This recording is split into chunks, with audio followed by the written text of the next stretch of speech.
Dr. Amayodele Uzubakum. Today on the program, former Deputy President of the Senate, Onwagege, says President Tinubu's rapprochement with the UAE is key economic diplomacy win. I'll be hanging out with Majid Jamiu and Olayinka Oyegbile.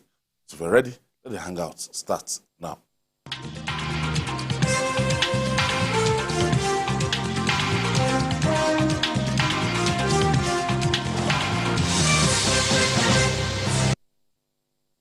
Thank you for staying with us. Almost 63 years after independence, stable electricity supply continues to elude Nigeria. Barely 6 hours after the country was thrown into darkness, the national electricity grid collapsed again at about 6:41 in the morning of Thursday, after the system managed by the Transmission Company of Nigeria, TCN, initially collapsed at 12:40 and was in process of restoration.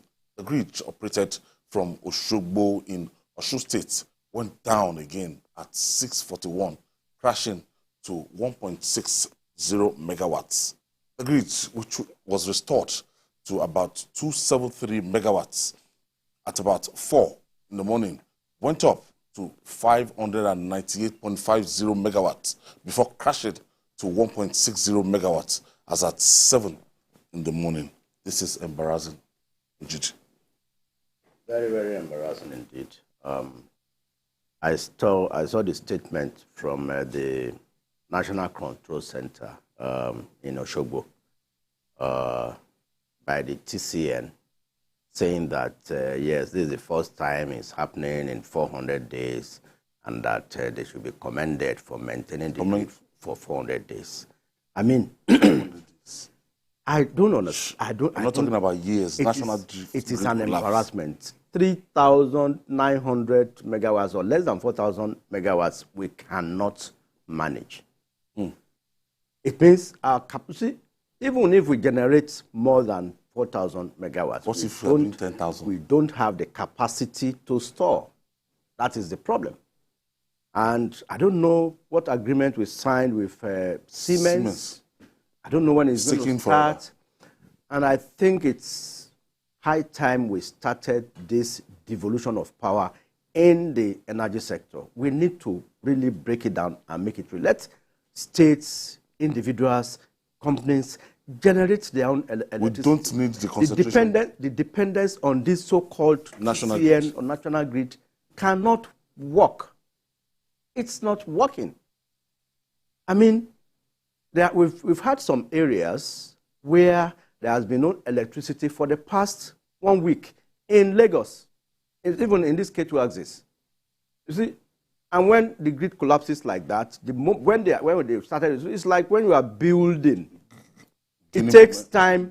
It takes time to gain momentum. It's like if you have a bus tire, you won't get to 40 RPM at once. It will take you 5-10 minutes to pump up to 40 or 35 or whatever. So it's a gradual process. But then what they now do is they first look at their premium customers, they serve them electricity, those who are on premium. And we might have some people who pay the least. They might not be connected to the grid in another 1 week or so, if they are lucky. So this kind of embarrassment causes a lot of headache for those who are in manufacturing and other productive businesses. Power is very, very key, and it's something we must take seriously. So, the Minister of Power, Adelabu, Bayo Adelabu, has a lot to do, because this embarrassment must stop. You can't tell us that we have an uninterrupted no interruption in the collapse. I mean, no collapse of the national grid for 400 days. Just 400. We should not be celebrating for 400 days. We should be celebrating a year without power failure to the whole of Nigeria, which they did in Ghana some time ago. South Africa has more than 40,000 megawatts excess that they are exporting elsewhere. So this is a national embarrassment, and I think the president should declare an emergency in the power sector, so that this embarrassment should stop. The kind of intervention the president made in UAE. Dr. Ibule, I think it's time that this administration will just pay, like Moji solicited, a kind of prioritized power. Just pay attention to that sector. As far as I'm concerned, calling it a national embarrassment is just flogging a dead horse.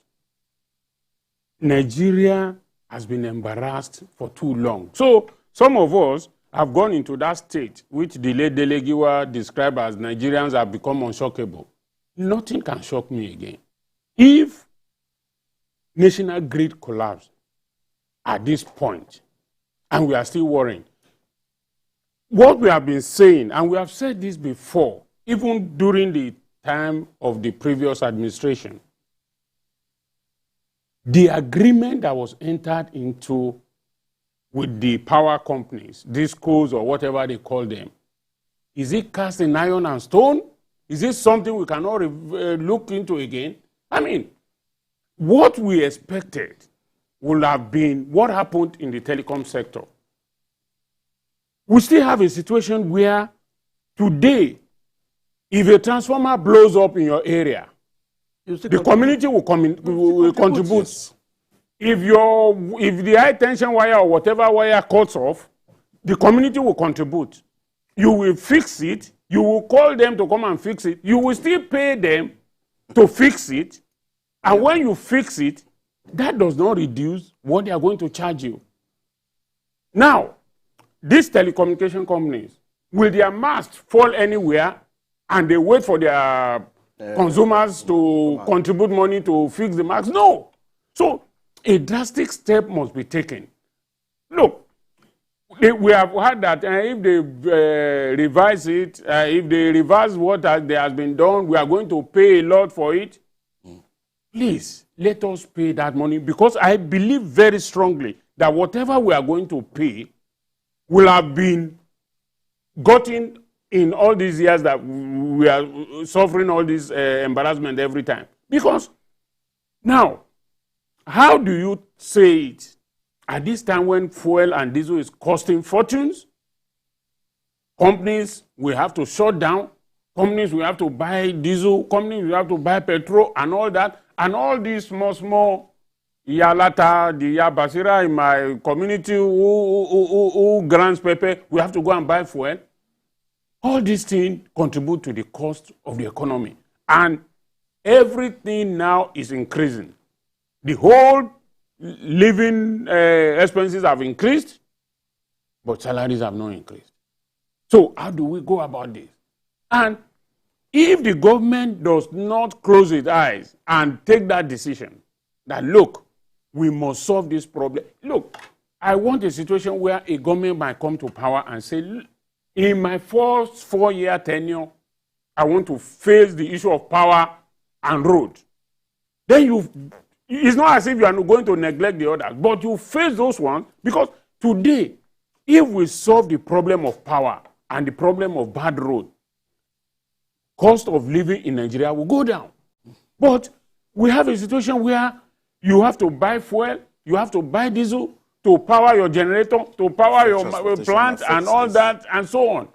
Of course, you will put it on the consumer. So this embarrassment is getting too much. Something must be done. We shouldn't be coming here every month, every week, every other day and be talking about power. The same thing we said 8 years ago, 4 years ago, 12 years ago, 16 years ago is what we are talking about now. So are we just here to hold talks and nothing happens? This must stop. It's difficult to review the kind of agreement we signed under Goodluck Jonathan with this discos and gencos, and the way it was patterned. A lot of people say it's difficult to review it, and if you have to even review it, you will send negative signal to would-be investors. No, I think they just made it a paddy thing. Exactly. And it's all collapsing like a pack of cards. Yeah. Ibadan Disco now is in a mess. Oh. They control Ogun. And, yes. Ogun, Oyo. See, in Ibadan Disco, which has been is under receivership now. Yeah. By BP. The place is in a mess, and I think the government should do something about it because the people are suffering.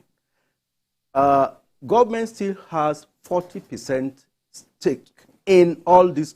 So now what they are doing is they are doing asset stripping in most of the discos. Exactly. They are not putting in anything. No. Like he said earlier, if you have a problem with your transformer, you'll be the one to pay for disco to fix it. You know the funny part of it? After fixing it, they will tell you it becomes the property of the disco. exactly. And they are not going to say because you have paid to fix it, they will remove the money from what you are paying. So the case of Ibadan Disco is very critical, where the BPE appointed a caretaker manager, an undertaker. The undertaker is even doing worse things in Ibadan Disco. So the same thing is happening in Benin Disco. At a point, the whole of Ekiti and Edo axis were in darkness because of the mismanagement in Benin Disco. That controls Ekiti. Yes, Yeah. Benin controls Ekiti. Ibadan Disco controls Ogun. Oyo, and part of Kwara. Yeah. But these guys, I think they are just interested in taking money. So They have not invested anything. now, the issue of regulation is another problem. You have the NERC, you have a TCN, you have a NEMSA, working at Cross purposes. cross purposes. So the Gencos who are supposed to even generate, well, even when you generate, like I said earlier, where do you store the electricity? We don't have a capacity to store more than 5,000. So even if we generate 10,000 copies, 10,000 megawatts, I mean, where are we going to store it? The problem is not really distribution per se. It's generation and storage, which we need to do something. I expect that it's not only Oshogbo that will be the national control center for a country like this. Maybe we break it down to about 6.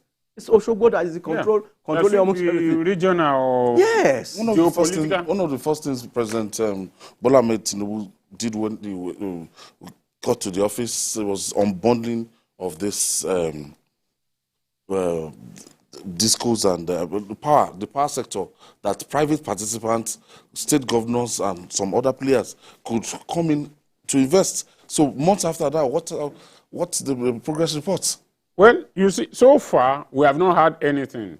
The reason I believe is that it is not a touch and go thing. It is not something that you do immediately and you start getting return. It takes a lot of time. Because I know Lagos State government want to we do it in on. that too. You see, what should happen now is all the current discos, there are no foreign investors there. We did it, as he said, a party thing.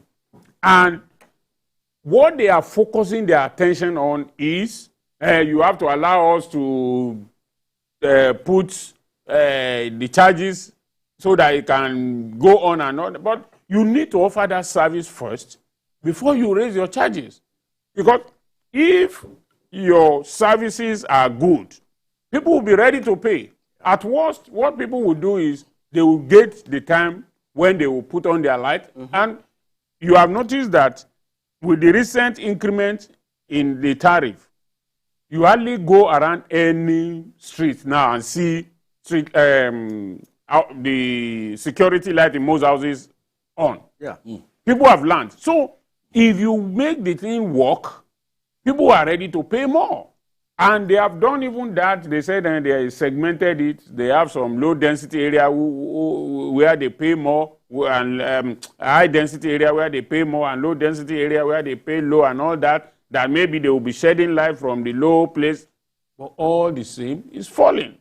So what needs to be done is Nigeria has very brilliant energy experts at home and abroad.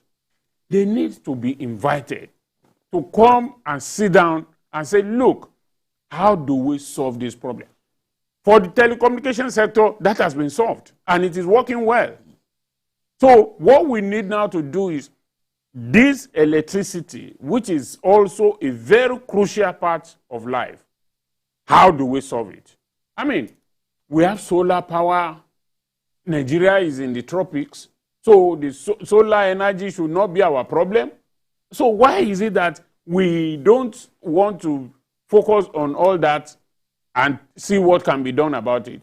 We need to engage all our physics graduate, electric, and all those whatever, to sit down and say, look, what is it that we can do to generate power and make this thing work?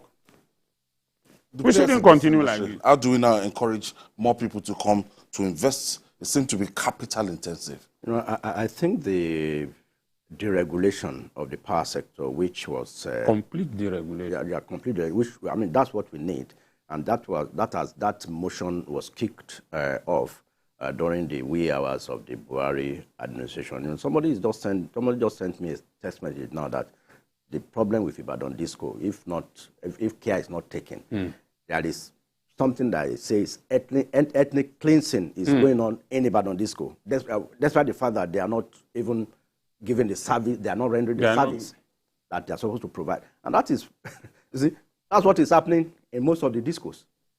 But those in Lagos, probably because there are so many industrial areas, people could afford to pay more. It's not that pronounced with Eco Disco and Ikeja Disco.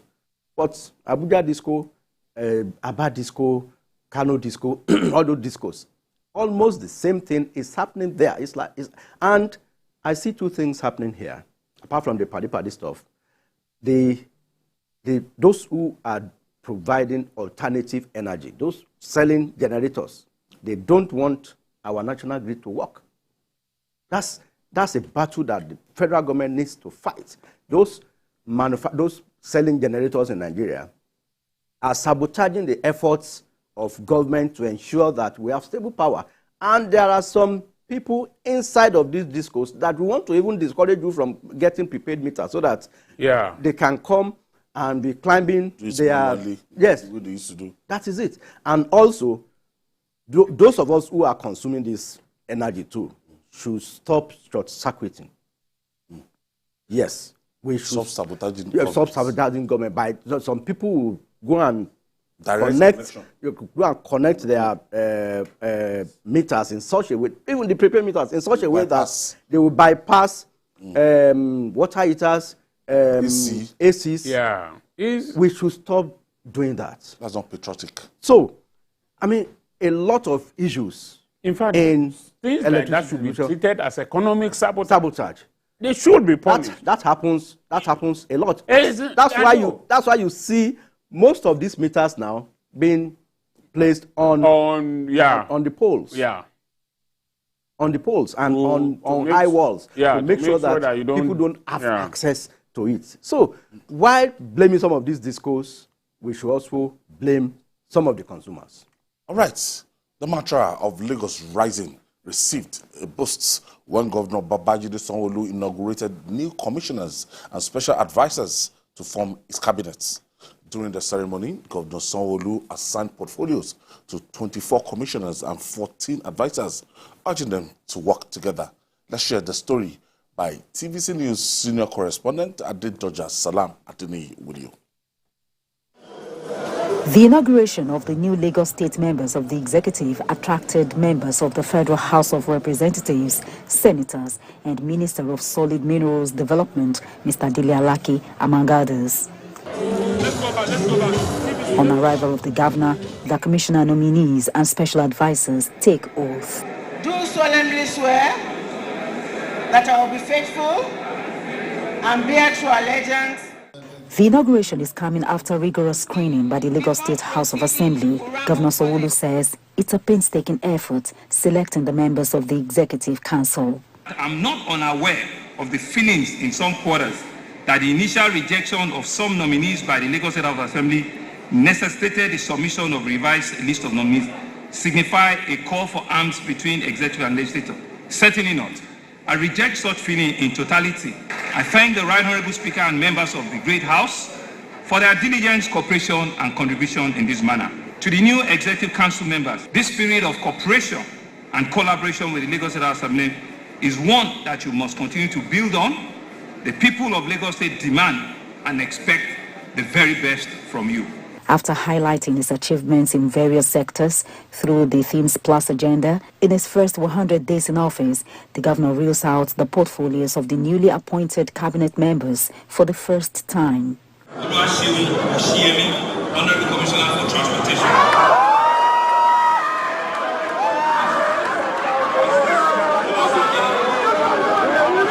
In a vote of assurance on behalf of the newly appointed cabinet members, Commissioner for Information and Strategy, Benga Motosho, promises to move the state forward. I assure you on behalf of my colleagues that we will not disappoint you. We will surely make you proud. Once again, we are grateful for this remarkable opportunity. As commissioners, they are expected to assist the governor in overseeing the affairs of the state and actualize his Themes Plus agenda. This is the first time a cabinet list would generate so much interest in Lagos State. For those who scaled through, this did not come on a platter of gold. They waited for weeks after their nomination. They are the survivors of the Lagos State House of Assembly screening that generated a lot of mixed reactions among Lagosians. Adedoja, Salam Adeni, TVC News, Lagos. Yes, quite tough getting this cabinet. It's a cabinet that came with a lot of controversy back and forth with the Lagos State House of Assembly and the Lagos State government. Majid, after the back and forth, now we have a cabinet finally. Yeah, it shows you that Lagos is not a place where you see business as usual. Lagos is a state where you see, Lagos means business any day. You can see the crop of those who scale the hurdle. Brilliance. I watched their screening at the House of Assembly, and I give kudos to the governor, for selecting this crop of ESCO members to work with him in the next 4 years or thereabouts. Now, the likes of Professor Akin-Abayomi, of course, you can see that, coming back as Commissioner for Health, you can see the furore and uproar that is forced rejection by the House of Assembly generated, especially that of the rejection of Benga Motosho, who was former Commissioner for Information, who has retained his post, and Professor Akin-Abayomi, Lere Odushote, the former Commissioner for Education, who never made it back, Folashade, Folashade. Sorry, I can't get the surname now. And also the SA Works, Adeyoye, Aramide Adeyoye. So, but this shows you that Lagos will always produce the best. You can see a mixture of youth, experienced politicians like Mrs. Toke Benson, who has been saddled with a portfolio of culture and tourism as a commissioner, and who I'll call the captain now. He spoke on behalf of the others. He's coming back as a second-term Commissioner, Mr. Benga Motosho, Information and Strategy. He responded on behalf of the others. So, the government charged them that they should know that out of about 22 million people, 38 of you will be his eyes and the eyes of the people, making sure that things move on. The green economy that Lagos is targeting, the mega status that Lagos is targeting, comes to fruition.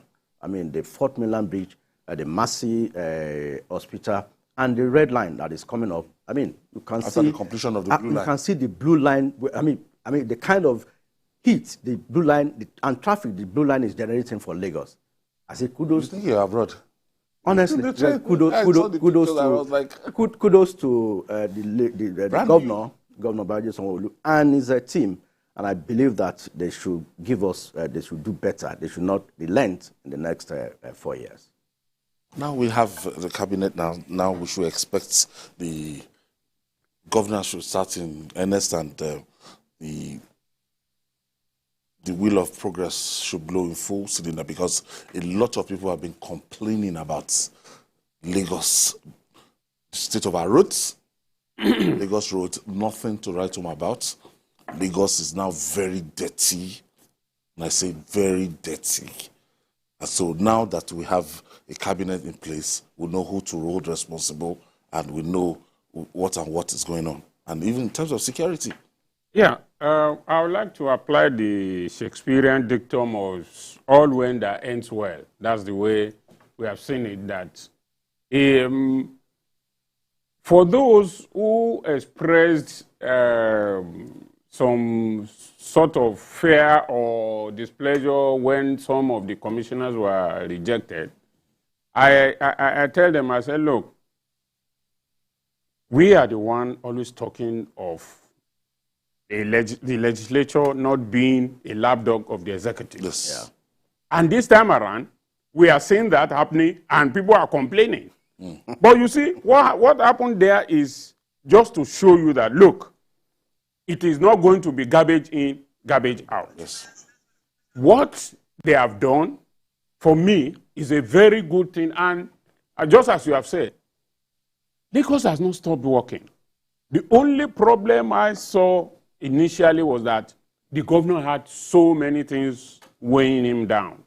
I mean, you as the head of the state, you have, when they complain about road, it is the governor they will talk to. When they complain about this, it is the governor they will talk to. But now that you have his commissioners, we know who to hold responsible. Yes. For instance, there are some, as you said, in fact, some roads now are so bad that you, in fact, Lagos has unbearable, not. Exactly. So what we need now is the commissioner for works and the advisor on works must put their hands on the plow and be ready to work day and night. I've seen some of it, that what they have been doing in the night, they work in the night. They must intensify this, because we are in the rainy season. The roads are getting bad every minute. So they need to work very seriously on that. And I've spoken, the last time we were here, I spoke about let me just cut you short there. Okay. Let's quickly take this breather. We'll be right back after this time out. Please don't go away. You're still journalist Hangout.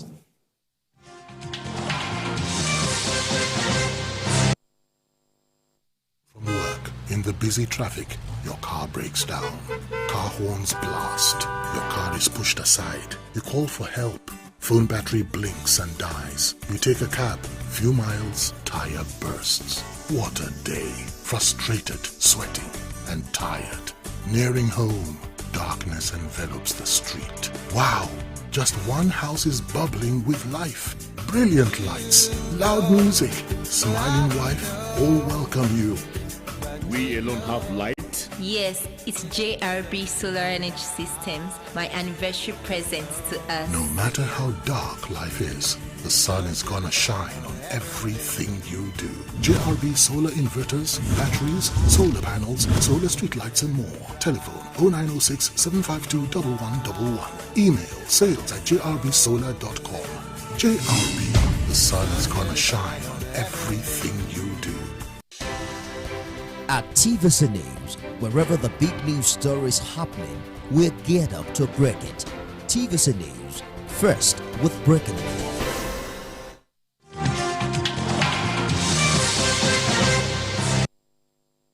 Thank you for staying with us. It's journalist Hangout. We're reaching you from TVC News here in Lagos, Nigeria. And I still have Mojid Jamiu and Lainka Oyegbile.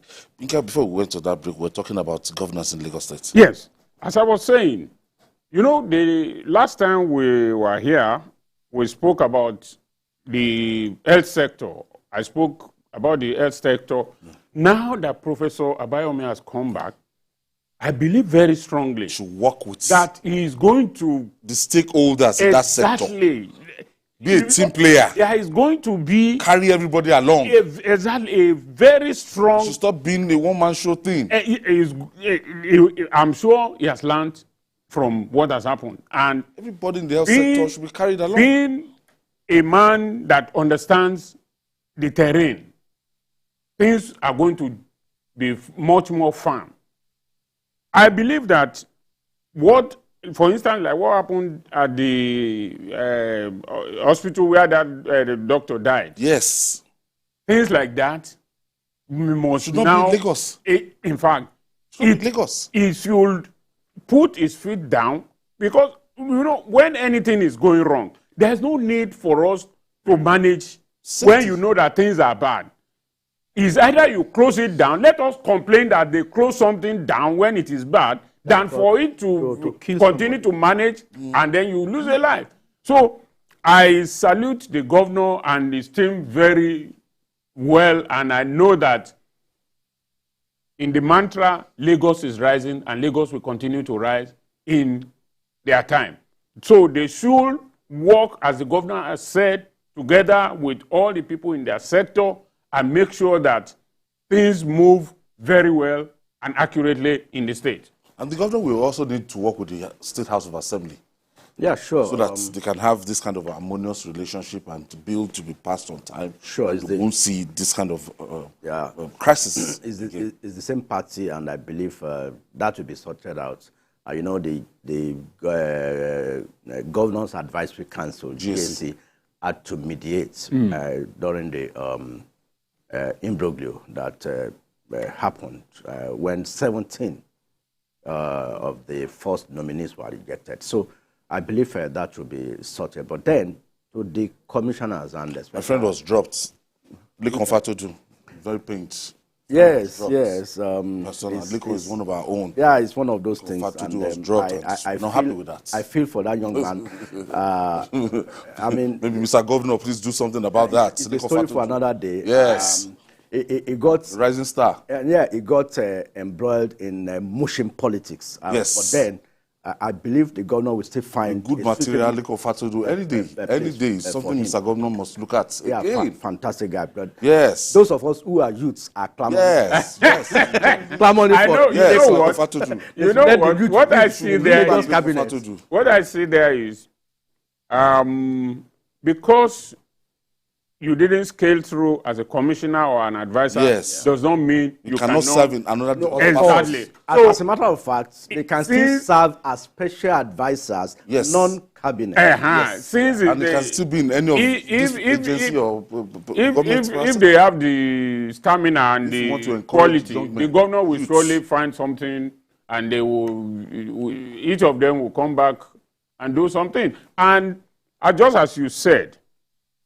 For me, I think this serves as a sort of lesson, or a sort of showing that, look, Lagos legislator is not in the pocket of the executive. Yeah. It has never happened before. Yeah. So it shows that, look, people have always been saying, give them anything, Lagos House will pass it. But this time around, I think now that everybody will wake up, both the commissioner, the advisors, and everyone that has anything to do with the assembly. Doc. Yes. I believe the House of Assembly went too far, honestly. And I will say this because I watched the screening live on their streaming. No, what you are seeing is not what they are saying, perhaps. No. Okay, no, I'll give you an example. Okay. Now, you ask a governor's nominee for the position of commissioner that if the governor calls you and the house calls you, who would you answer first? What kind of question is that? No. No, because I watched it. No, that's a dilemma. No. What did Fashola say one time? May your loyalty not be tested. I mean. So, but above, that kind of question. Above all, I believe that these 38 men and women should count themselves lucky, and all the parties they have done yesterday, they should just end the party and start rolling their sleeves from this morning. And I believe I had the all in Ekpe now for the ESCO retreat with the permanent secretaries and head of agencies. So after, I think by Monday, they should resume fully at work, and they should know that it's not going to be business as usual. Yeah. Lagos must continue to maintain that status of excellence, where people come to, emulate good things and take back to other parts of the country. Right? It's very important. All right. Okay. The euphoria that greeted President Bola Tinubu's resolution of the visa issue between Nigeria and the United Arab Emirates, UAE, is yet to fade. The immediate past Deputy Senate President, that Senator Uvi Omagige, has commended President Tinubu for the initiative to restore the mutually beneficial economic relationship between the two countries. He described it as a key win in economic diplomacy. Lawmakers. You know, up till this moment, we are still very unclear what the situation is. The issue of whether the ban has been lifted and that the two airlines will begin to fly to Nigeria and all that is still being debated. The UAE authorities have not made any clear statement on that. So I think we should watch the steps and see what will happen from their own end before we begin to rejoice. And when Senator Ovie Omagege described it as mutually beneficial economic relationship, I take that with some pinch of salt. Because as far as I'm concerned, honestly, if you look at it critically, it is skewed against us more. Because, one, our people use the airline to travel, so they make a lot of money from here. Our people go there to buy things. They go there on tourism. They go there on this and that. Our people go there and work. Some do menial job and all that.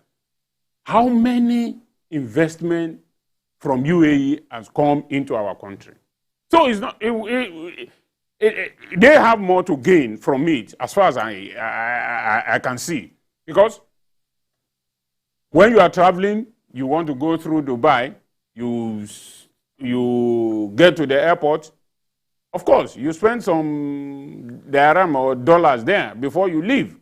And when they come, the only problem, where the problem started really, was not even the issue of Nigerians going there to misbehave as much as the fact that they couldn't get their money back to their country. So we must begin to look at what are the benefits in UAE that Nigeria can get. What can we take there to sell?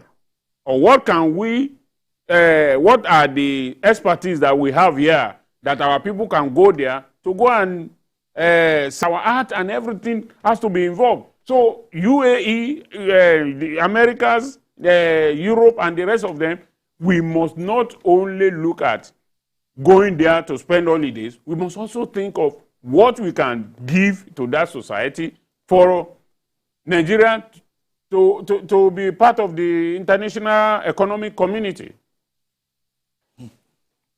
What's this part of like what is said? What do you tend to derive from this bilateral relationship? Yeah, I see more of positives, and I think I want to commend the initiative of President Bola Ahmed Tinubu for the rapprochement. As a student of public and international affairs, I did it master's level in UNILAG. Professor Layo Lorode, the former chairman, was one of my lecturers. Of course, I've not had the opportunity to become a doctoral student like our doctor here. I think it's professional. The course is professional, it's not academic. Yeah. So they taught us about rapprochement, international diplomacy, and the step taken by the president. You know, he was coming from India.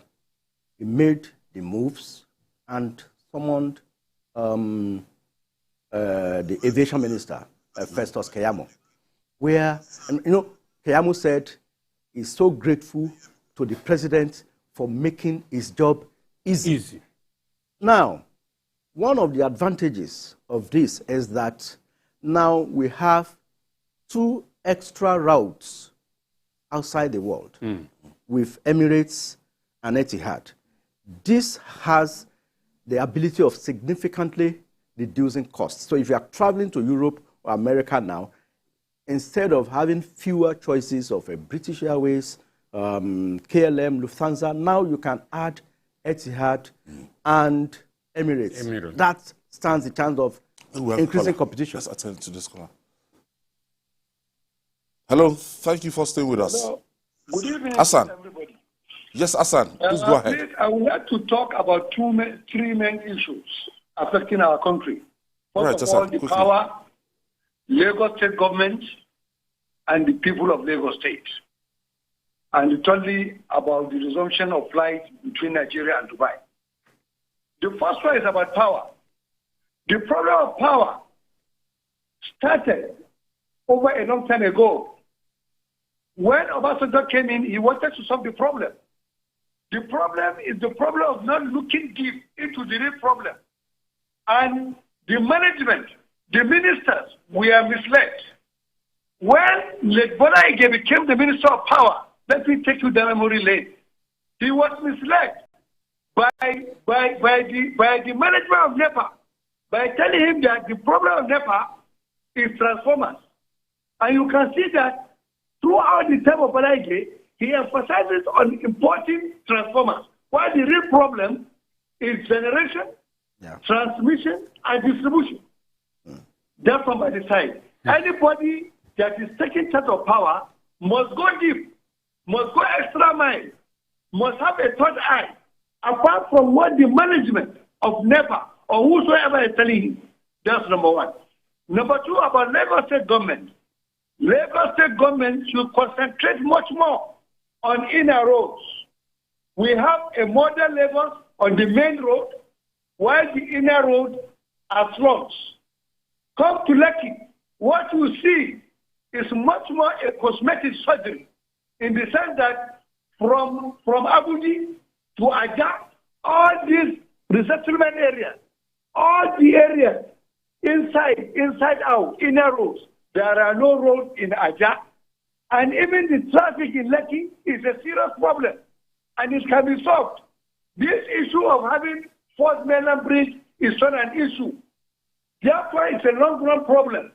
Construct bridges, the same one. We don't have all the time, Hassan. Thank you for your contribution. Majid? So like I was saying, while opening up Emirates and Etihad to Nigeria, we should also give slots to Air Peace, Ibom Air, and Arik Air to fly to Dubai.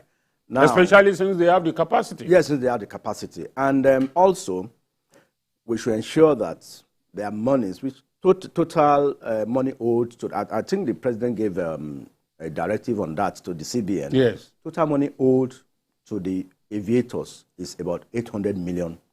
Yeah.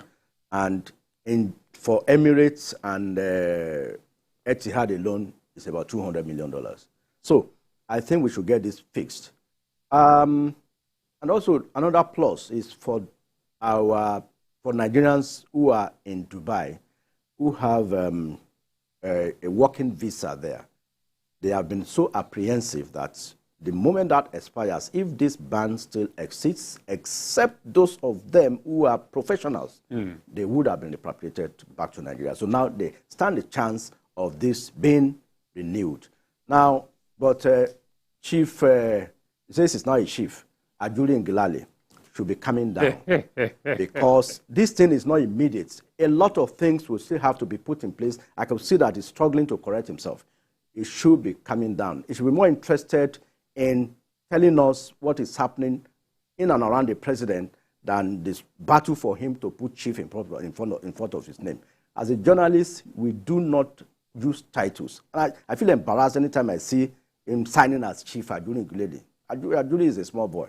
So, I mean, he should not be putting... Mojit, not to his own comfort. So, talking about the airlines now, talking about the deliverables, we are looking, do you have timeline for this? The implementation of this agreement? Yes, that is part of what MJ has just mentioned. I'm not sure there is a specific timeline yet. Okay. Because we still need to work out the modality. The UAE authorities have been silent on that. So all we need to say is that, okay, the president visited there. There was discussion about lifting of ban on visa and the airlines coming to Nigeria and so on. So we expect that because these aviation authorities of the two countries, we have to sit down and talk. And then they will also want to see the directive that the president has given over payment of their money. Yeah. How is it going to, how soon will they get it? And the number of frequencies that the airlines, the Etihad and Emirates will have. So I think they will begin to work it out and all will end well. I believe so. In terms of reciprocity, you canvassed for some of our own airlines to be able to, I think Airpeace is already they were going. diverting them to another airport. Yeah, they were diverting them to, I think, a charger, not the main. But that one has been resolved. That one has been resolved. It's like if you fly Etihad, for example, Etihad will not land in the main in Dubai. It will land in I think Abu Dhabi. So. Like Qatar flies to Qatar now. So, and Abu Dhabi to Dubai city center is about 30 minutes by road. By road, costs extra money. So, we need to get these things fixed. At the time, BA was flying to Lagos and Abuja while giving, they were having like 14 frequencies per week, while Arik then was having just 7. So, there was a discussion where these things were resolved. Just the same way, the American government has decided now that Nigerians, if you get a U.S. visa, it's now 5 years instead of 2 years. Yes. Because that's what we call diplomacy and exchange of ideas. So you give me something, I give you something. I give you something, yeah. So before, they said it was Nigeria that was giving a maximum of 2 years to Americans. That's why they limited it. So 2 years, yeah. Aregbe Shola, as Minister of Interior, was able to get that sorted as a Minister of Now the people get Dropbox, they 5 years. 5 years. 5 years straight. America. Okay, I have Apostle. Thank you for waiting. Hello, Apostle. Atoshi is my name, not Apostle. Okay. My producer will correct it. Please go ahead, please.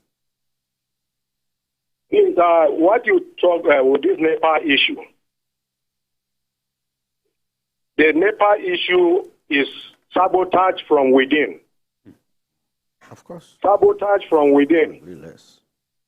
Up to this moment, federal government have said meters should be given to individuals and homes. NEPA is sabotaging and not providing meters to individuals. Yeah. I have been to NEPA office on many occasions just to get meters. They have refused to. Deliberately, they don't want to give us meter. Why? Because they are generating money into their own private pockets. If we are metered and is being controlled digitally, you know that these revenues will accrue to the various discos. But now it is going to private pockets. That is the more reason why we are not succeeding. And please, Ojubako, find time and let's do a very... Okay. The word I was looking for is diplomatic reciprocity. Yeah. Between two international countries. Yeah. So it's the Emirates lifting of a visa is another major boost to the Tinubu administration. And I believe that Festus Keyamo and the Foreign Affairs Minister will clean up the remaining legal part of the deals in terms of the number of frequencies that Etihad and Emirates will get into Nigeria, Lagos and Abuja. I think at the time they were going to Port Harcourt. Then also allowing some of our airlines to fly into the Dubai main airport. Well, before we leave this, we should talk about the conduct of Nigerians abroad, especially this Dubai. This Emirates, it's sometimes we should. I want to tell narrate an experience. There was a time I was on that flight, and many Nigerians like to fly that route. The reason is that they give you everything you ask for, unlike an American airline that will tell you that they won't give you alcohol unless you buy. Emirates or those ones will give you. There was this guy, he was drunk, and he was still asking for more. So at a point, they decided they were not going to give him again. And he became unruly. At the end of the day, they had to isolate him, and that day, I believe that day, he wouldn't proceed further, because when we got to the airport, they asked everybody to sit down, and they called his name, and they brought him down. So Nigerians too, we need to behave. Because the way some of our compatriots behave, it makes you ashamed that, we are from the same country, why are you doing like this? And the Yoruba will say, if they say Nigerians are bad, please conduct yourself in a way that they will have a change of heart. This guy, on that day, it's just because I've made that resolution that I will never be ashamed on behalf of anybody again. It disgraced Nigeria. Dr. Ibule, yes, that was very mild. What led to this recent ban was the case of that viral video of Nigerians in Dubai chasing themselves with cutlasses, axes, and deadly weapons. Cultists. Right, cultists. Right in Dubai. I mean, they were like, what is this? It was alien. It was strange. It was strange to them. And they discovered that these characters are from Nigerians, are Nigerians from a particular part of the country. Unfortunately. Unfortunately so. The same characters who messed up South Africa, who messed up in Malaysia, Thailand, everywhere. And I think they need to have a rethink on how they portray Nigeria. Honestly, that was the main reason, not about the repatriation of their money. Or something. One of the key reasons why they took that step, to stop Nigerians from coming into Dubai, to sanitize their system. So that means that has to be taken care of. Yes. We need to, well, the president said something like that too, that all those things will have to be worked out. Yes. Yeah. I want to thank you, Dr. Olayinka Igule. Thank you, Mojid Jami too. And that's our offering today. Join us tomorrow for another episode of the program. You can watch the repeat broadcast tonight at 11 p.m. on YouTube, youtube.com/TVC News Nigeria. I'm Ayodele Ozubaku. Bye for now.